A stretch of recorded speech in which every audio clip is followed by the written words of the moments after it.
ক্ষমতার লোভে অন্ধ হইয়েন না। আজকে যদি আমার বুকে গুলি লাগে, আমি জানি এই ধরনের একটা প্রোগ্রাম হবে, এসে বক্তৃতা দিবেন, তারপর চলে গিয়ে আবার হচ্ছে সিট নিয়ে নেগোসিয়েশন করবেন।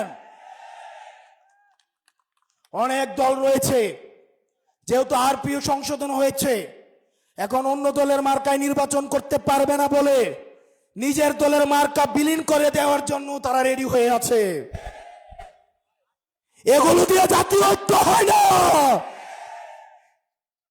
এসব জাতীয় ঐক্য, এগুলো মেকি। আমাদের হাদি ভাইয়ের রক্ত এই জাতীয় ঐক্যের আঠা হয়ে আসুক, সেটা আমরা চাইনি। আপনারা যদি দেশের প্রশ্নে, সার্বভৌমত্বের প্রশ্নে, বাংলাদেশের প্রশ্নে দলীয় স্বার্থের ঊর্ধ্বে উঠে আমরা 1 আগস্ট, আমরা 3 আগস্ট 2024 সালে এই শহীদ মিনারের বেদিতে দাঁড়িয়ে যেভাবে আমরা ফ্যাসিবাদের বিলোপ এবং নতুন রাষ্ট্র ব্যবস্থা বিনির্মাণের যে 1 দফা দাবি দিয়েছিলাম, আমাদের সেদিনের মতো আবার ঐক্যবদ্ধ হতে হবে।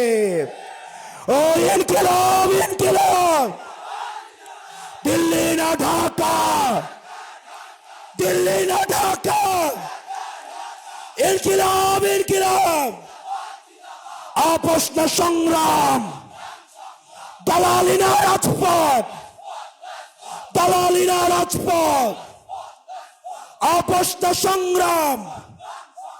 আমরা সবাই হাদি হব, যুগে যুগে লড়ে যাব।